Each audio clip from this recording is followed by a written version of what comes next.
you there. Yeah, I'm just, I'm like this right now. I did that for a purpose. And you know what the purpose probably is, Mike. What did I do? What did I do? You're What did I do? crying. You jinxed yourself by buying a Tua jersey. That's what you did. I did it again. You bought a jersey and you jinxed the poor son of a gun. Did it again. It's my fault. Everyone, I apologize. I tried to stop you. It's actually your wife's fault. Because your wife last year bought the helmet for Christmas, which I helped her pick out, that got the ball rolling. So it's partly your fault, too. Partly my fault because I did help her buy it. That's true.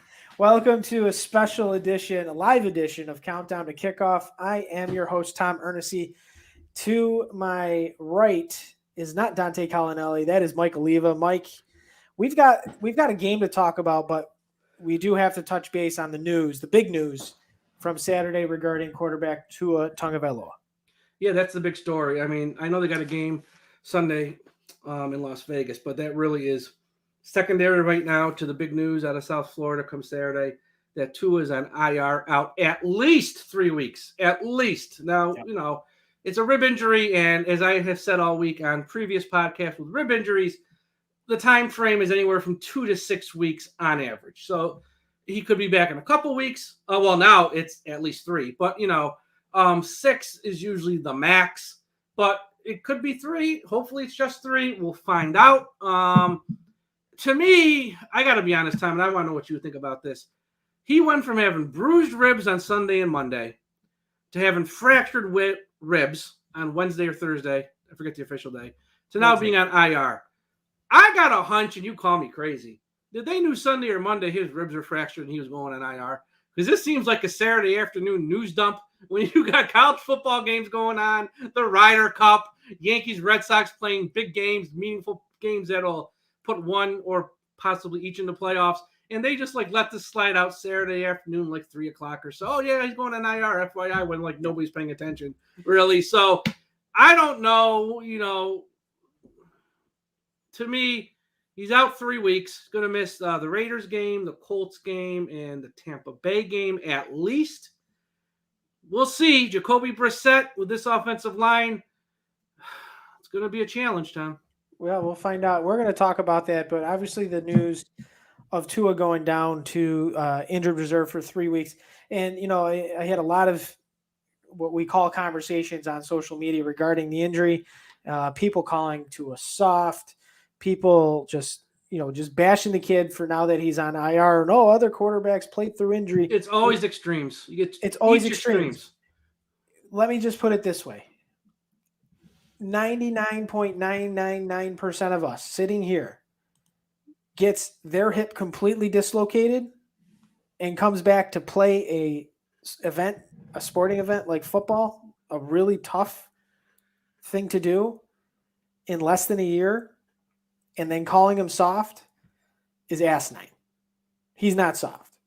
Listen, Brian Flores said after the game on Sunday that Tua, after receiving the initial news of his ribs, wanted to go back out and play.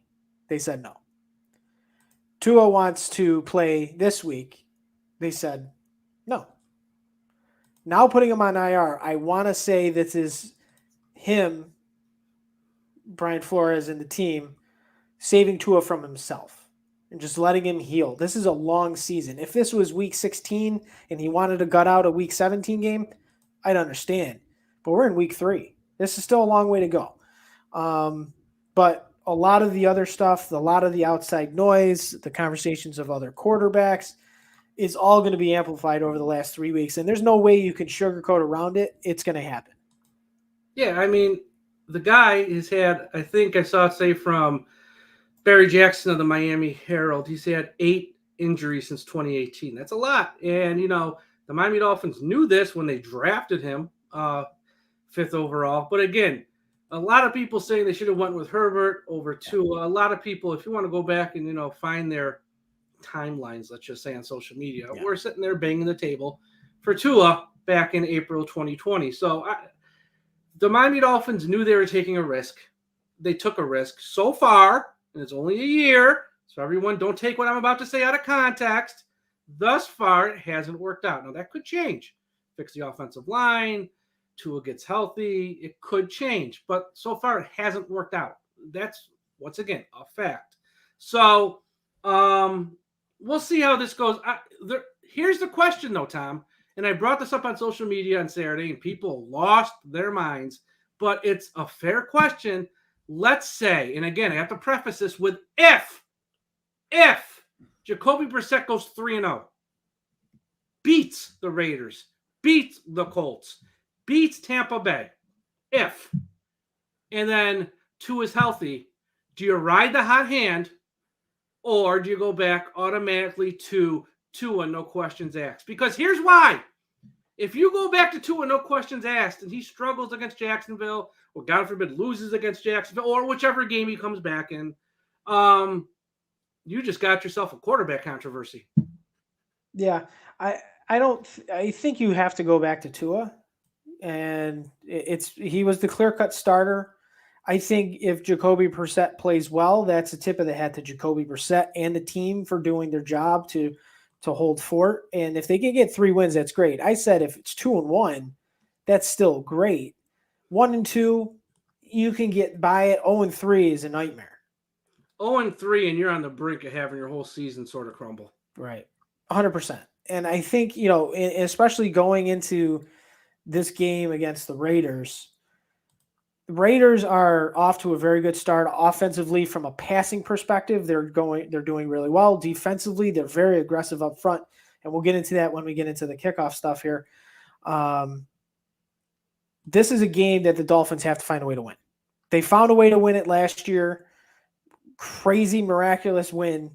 They've got to figure out a way to do it. And, if they can pull off one here, Indianapolis with Carson Wentz's ankles, I mean, that's in Miami as well. That's a winnable game. Tampa Bay, I'll flat out tell you right now, that's going to be very difficult to win. That's a challenge. I don't care who the quarterback is. Yeah, they do, for whatever reason, play well against Tom Brady. They always have. In situations, they always figure out a way to kind of slow him down. Do they beat him every time? Obviously not. But they do have good games against Tom Brady. But Tampa Bay's got a front seven. But Tampa Bay's ferocious defensively. Yeah, exactly. It's going to make our offensive line look like chopped liver. Yeah. So, so we got some stuff to get into. This is Mike's. I think this is your first countdown show, Mike.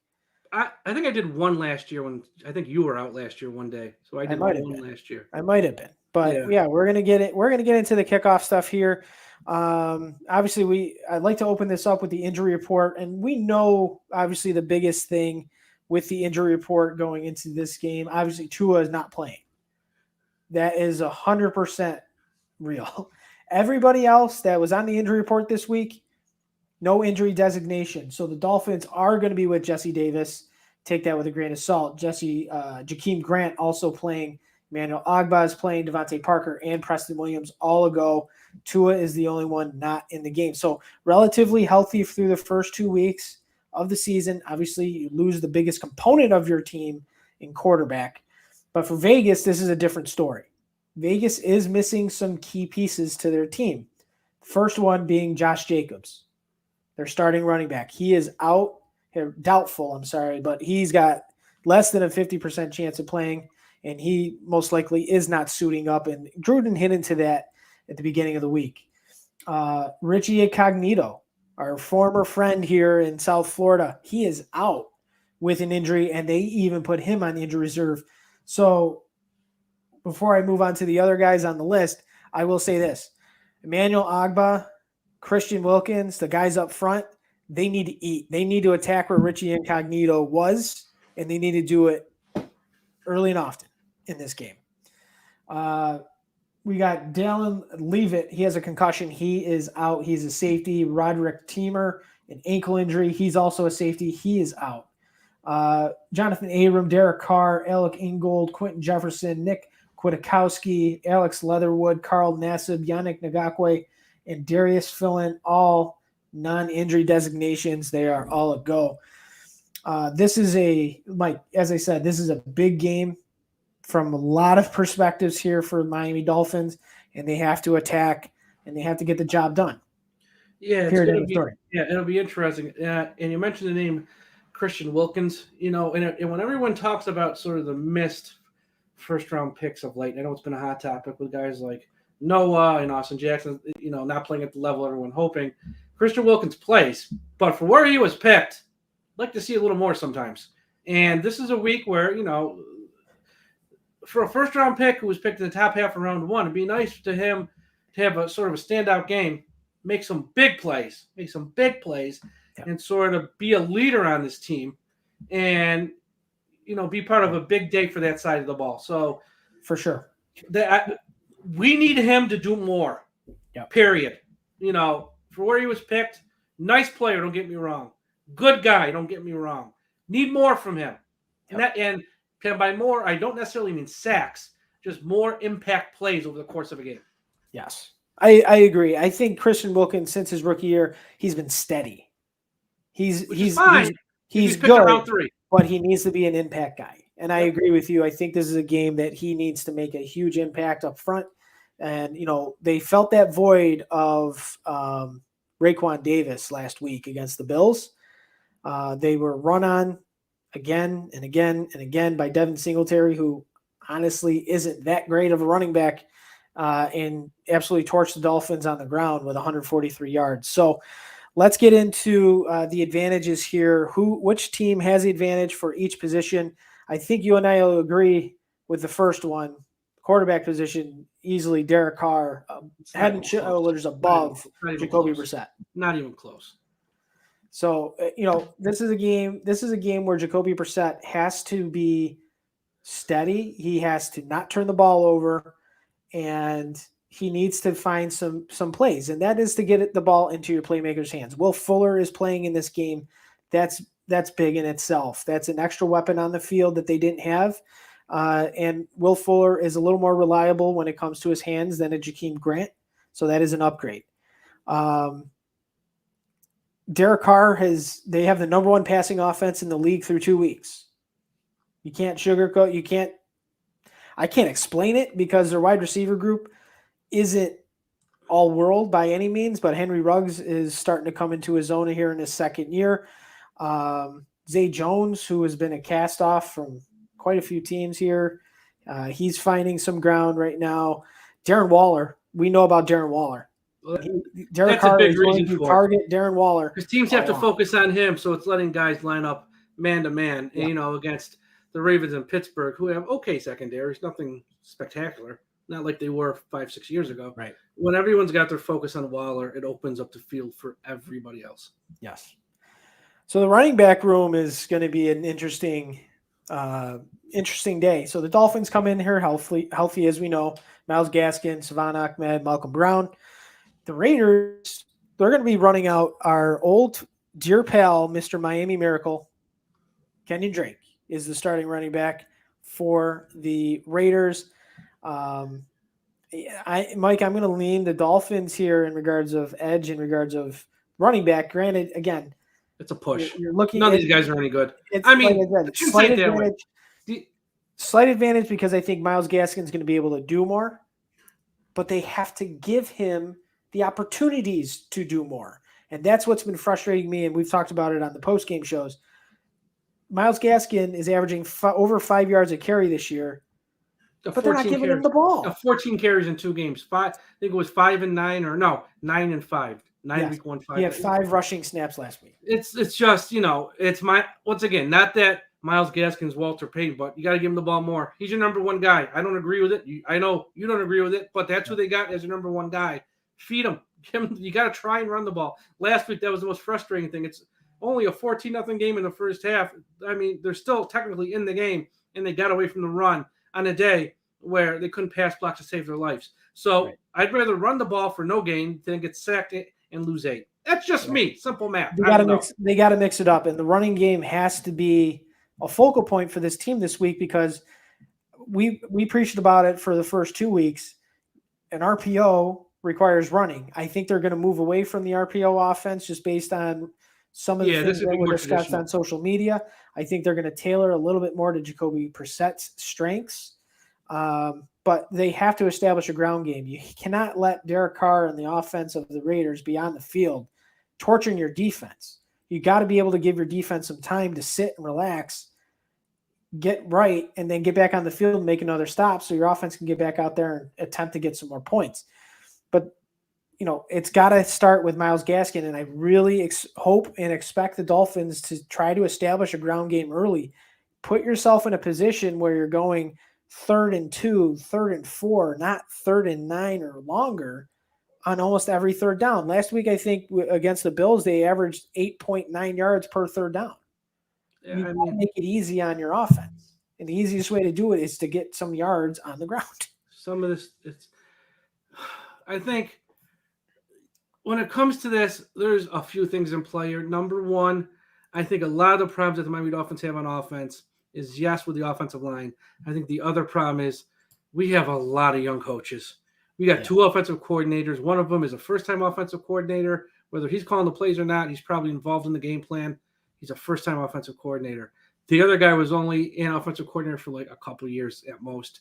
Then you have a rookie offensive. Well, this is a young coaching staff, and I'm not sure you should have a young offensive coaching staff with a lot of young players on offense. I just think it's a recipe for disaster. I think that's why this offense so far has struggled through a couple of weeks. It's just, once again, we are allergic to veterans across the board, whether on the field or in the staff, and I don't understand it, but they gotta try and run the ball, because if Jacoby Brissett is going to drop back 40-plus times, I don't care if we're playing Jacksonville. I don't care if we're playing the Jets. It's not a recipe for success. We're not going to win. A recipe for success. You can't have him drop back. First off, your offensive line can't pass block. So why would you want a guy to drop back 40-plus times and have more opportunities for bad plays? It puts more pressure and stress on your offensive line.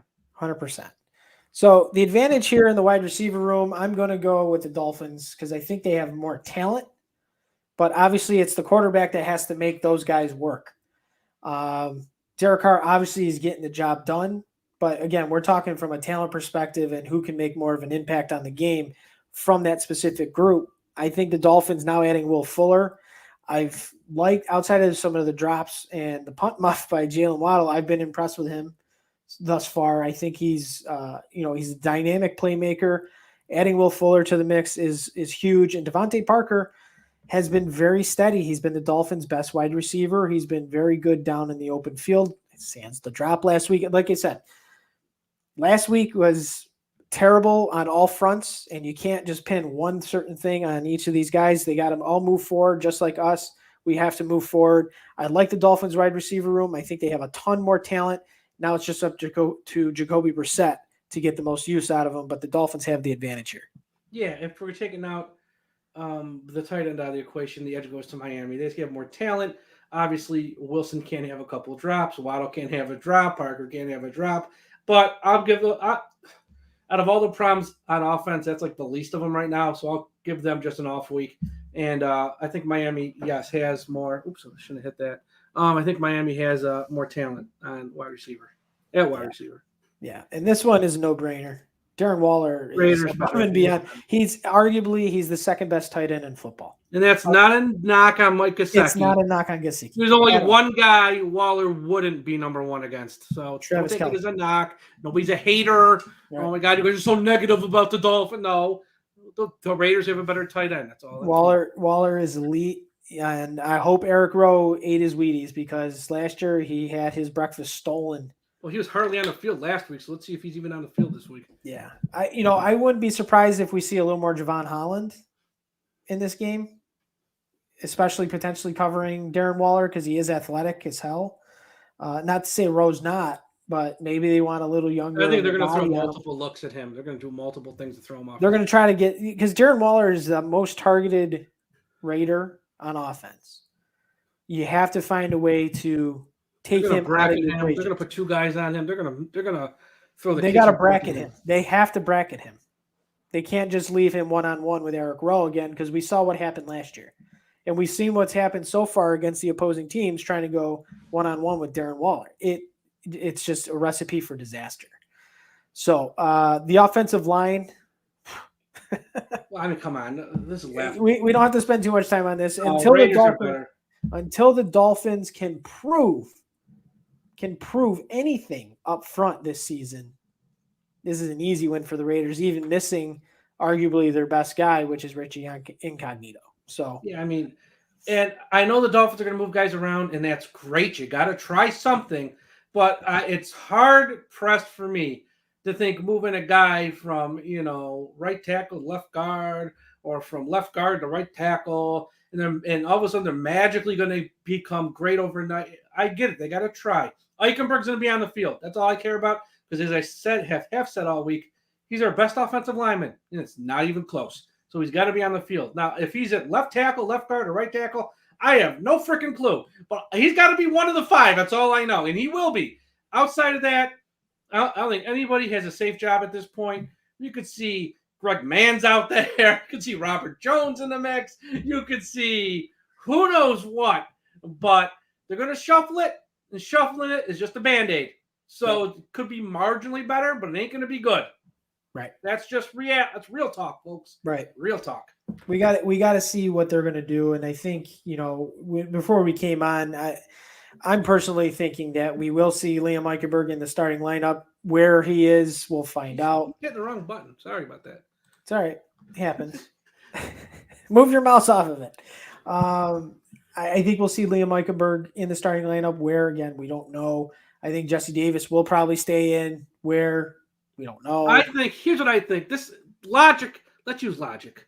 Austin Jackson was brutal last week. But I think they're going to give him every opportunity at left tackle before they make a move with him. So I think he's staying at left tackle. Yeah. Jesse Davis, who, Tom, I've said in this podcast for about 4 years, is slow of foot. And if you're slow of foot, you shouldn't be a tackle. So I think Jesse Davis will probably be your new left guard. At center, nothing's going to change. I think it still will be Michael Dieter. I think right guard, you're going to keep Hunt, because Hunt, once again, he hasn't all these guys have been bad for the most part. He hasn't been the worst of the worst. So I think he'll stay at right guard, and then you have Liam Eichenberg at right tackle. Because if you can – here's, I think, the hope that when we get to the end of the year, playoffs or no playoffs, if you can have Eichenberg and Hunt sort of lock down the right side, you got something to build off of in heading into next year. And if Austin Jackson can be adequate at left tackle, then you go into the offseason, which I know it's a long ways away, but let's be realistic. They need new faces on this offensive line next year. They go into the offseason saying we need, one guard, one center. Because you hope that Hunt, who's been fine, and Eichenberg, you find them at a home and you just kind of leave them there. Yep. And if that's on the right side, that's fine with me. Because we need five quality guys at the end of the day. I don't care where they're lined up. So if you can lock them down on the right, then you just got to hope and pray Austin Jackson, is just better than what he's been. And, I know people look to make excuses. He's young. He's this. He's that. He picked 18. Yeah. If all these excuses were around him, why do we take him there then? That's just me. Call me stupid. I don't know. Well, maybe not on live show. I call you stupid, but no, I'm just kidding. You're not. A lot of people call me stupid on Twitter, but I don't care. I love him. It's all right.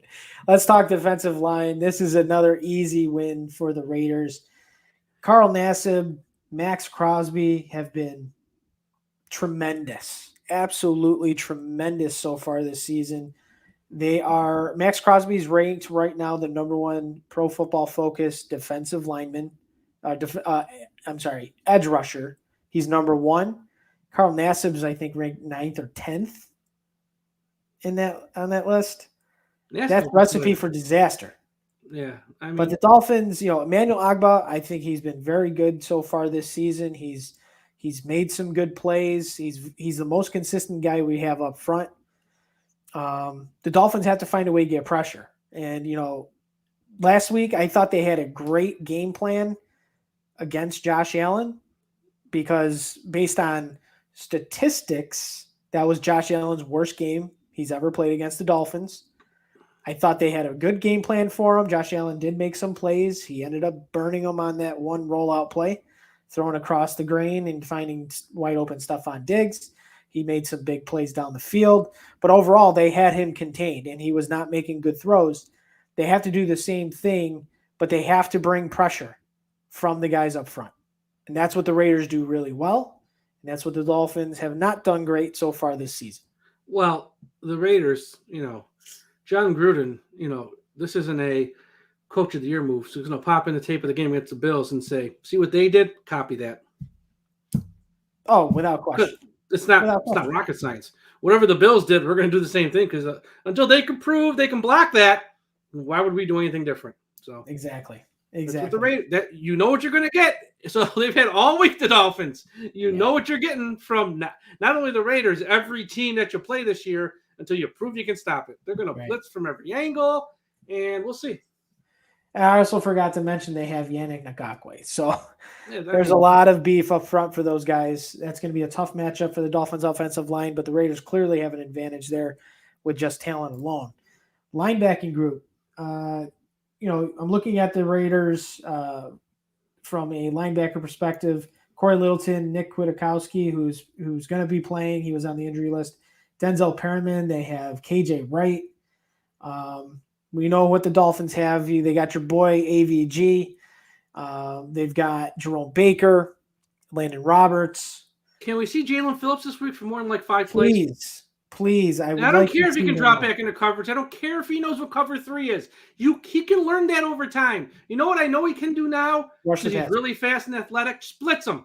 So I don't need just put him on the field to blitz. Because the Raiders are going to pass a lot. So put him on the field and just tell him, don't think. We'll work with you throughout the course of the next 4 months and teach you how to play coverage and learn how to do other stuff. But when you're on the field, just put your head down and chase the quarterback because you're going to be really tough to block. And I don't know why we don't do this, and we got to make things tougher for ourselves. Just he can learn the other aspects of being a linebacker in time. It's no rocket science just to put your head down, chase after the quarterback. I agree. Jalen Phillips needs to be on the field. He needs to be on the field early and often. He needs to make his presence felt in blitzing the quarterback. And like I said, with the Raiders offensive line, they're missing Richie Incognito. Attack. Get pressure on Derek Carr because, like you said, they're not going to try to run the ball. They're 31st in the NFL right now in running the football. And they don't have a running back that's any good. They really don't have a running back in this game. They're going to be throwing the ball a ton. I would be stunned to see Derek Carr throw the less than 40 times. Line up Jalen Phillips is like a joker. Move him left side, right side, over center. Line him up all over. The one thing... Just have him run after the quarterback. It's not that tough. The one thing I haven't seen a lot of, and thank goodness now that the All-22 is back on NFL so I can watch it, I haven't seen a lot of amoeba looks yet. I haven't seen these guys standing up, moving around, trying to cause confusion up front. You thought you would have saw that week 1 against the Patriots. Right.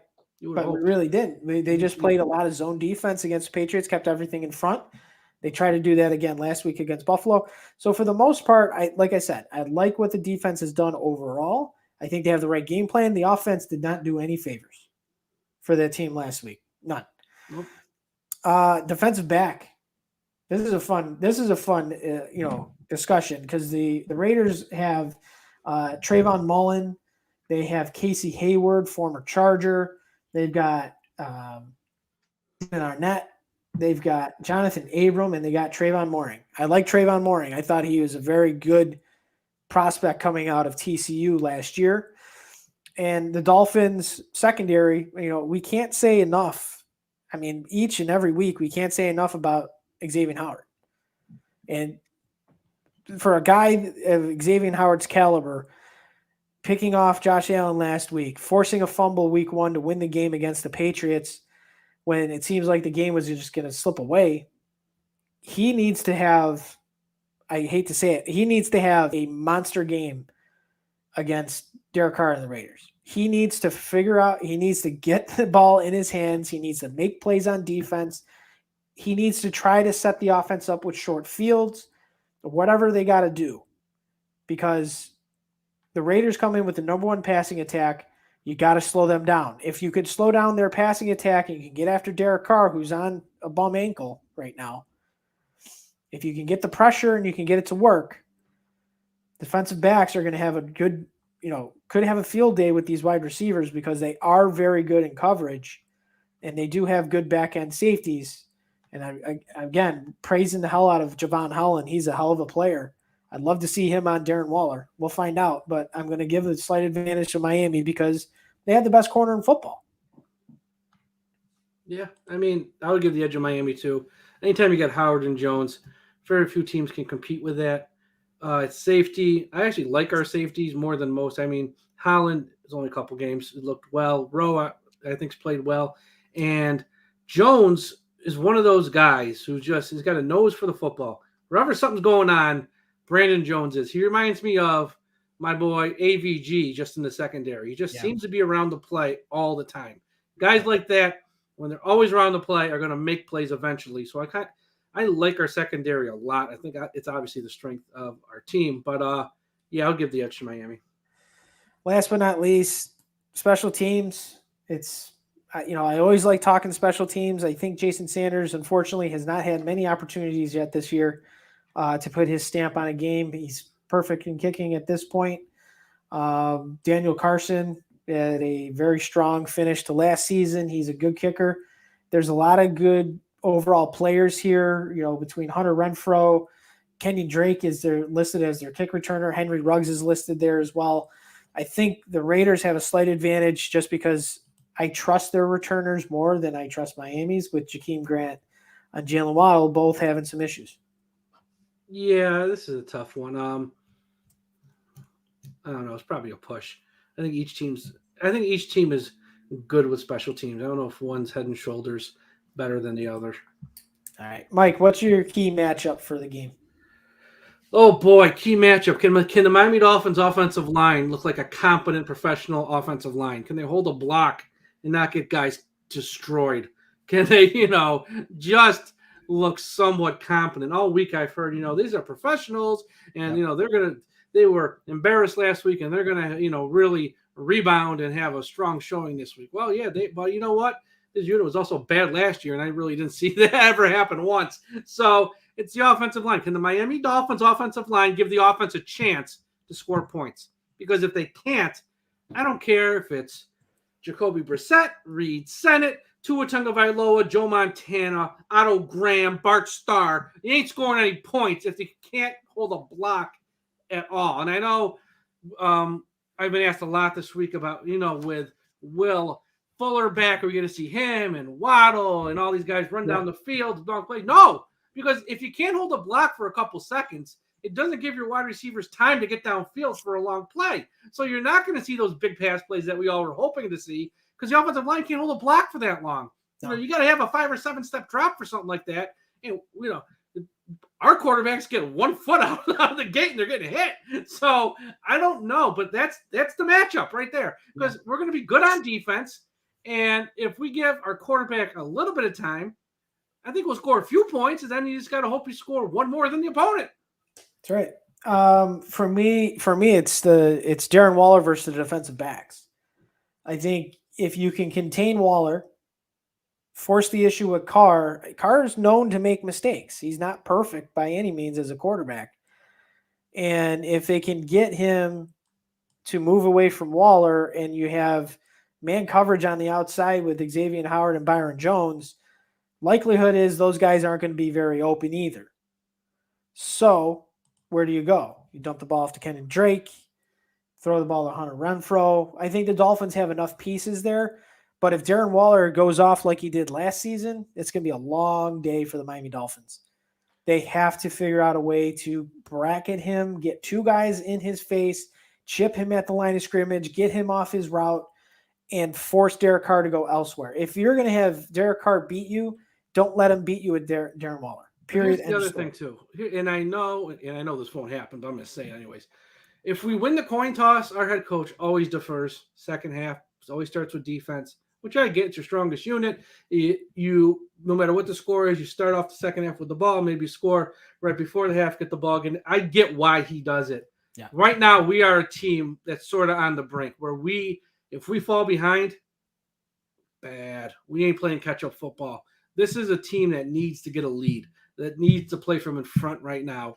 And if the Miami Dolphins happen to win the coin toss, I hope they take the ball first. Because if the Raiders get the ball first and just happen to march down the field, get 3 or 7 points, and we're playing from behind, and I know you say, oh, it's early, just only a few points. I think it's going to be just a carryover from last week of trying to play catch-up the entire time, and that's not good. That's really not good. I hope, and I know it won't happen, I hope, though, get the ball first. Whether if the Raiders win, maybe they'll defer. And, just whatever. We get the ball first and try to get a lead. Try to get out in front and play with a lead. Because I think that's what this team needs right now. instead of, they were behind the entire game against the Bills.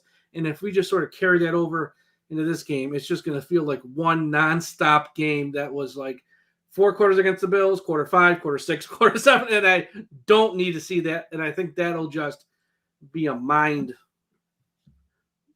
I don't want to say that word. You know what I mean. Yeah. Okay. We got, just like your horn for our show, and when you want to swear, you just have to pick that up and just make a noise with it. Got the horn? Because some people might not hear the horn.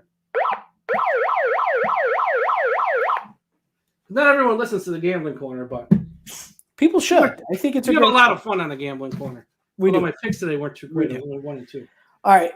My favorite part of the show, I'm sorry you're not listed here, Mike, but both Dante and myself are 2-0 in predictions this year for the game. So can I pick on behalf of Dante, and he's stuck with my prediction? Yeah, I think you should, because I know right he's now gonna he's pick being anyways. all Hollywood. He's all Hollywood. I know what he's going to predict, so I feel confident he would give me his approval on this pick. Should I go first? Go first. Okay, and I'm going to do the same pick I did on Wednesday's show I did with Ian Berger. I just think asking this offensive line to quote-unquote be fixed in the span of a week is just too much. And I think it's also too much to expect Jacoby Brissett to win a game on the road. I mean, I know in 2019 he might have had like an okay year of the Colts, but we're not in 2019 anymore, folks. I think the Raiders 27-10. Whew, okay. I always say if I'm going to predict another team to beat the Dolphins, that I hope that I can just put the L column. I can put a 1 there, or just add that column up. But I'm going out on a limb. I think the Dolphins defense will find a way to win.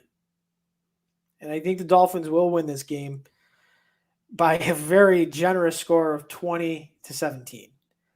I just believe that Brian Flores, as much as, the offense is very frustrating right now after the game against Buffalo, his defense has played well so far this year. I think he's going to find a game plan, and he is going to attack Derek Carr. He is going to try to disrupt this game as much as possible. And I'm going out on a full limb thinking the Dolphins will win this game, and I will probably have the L in this column as 2-1 because, a part of me thinks the Raiders will win, but another part of me believes in this defense. And I think they will find a way to pull off an upset, miraculous upset. And Mike, I hope to God I'm right, because I'd love to come on here at the post-game wrap-up and say, I told you so. I told you the defense was going to do this. I still don't have faith in the offense until they can get the ground game established and get other things moving in the right direction. The defense is going to have to carry the load, and I really hope, fingers crossed, the Dolphins find a way to win, because a win in this 3-game stretch is critical before you get into kind of what I like to say is the easier part of the schedule, because there's about 7 or 8 straight games where the Dolphins have a chance to win every single week. There is, but we all know what the issue is. All know what the issue is. And that's where not only this game, but the rest of this season is going to be won and lost. And what's also going to be interesting tomorrow is the active and inactive list. Is anybody going to take a bullet for last week? Who's going to be the guy, that they're going to be like, you know what?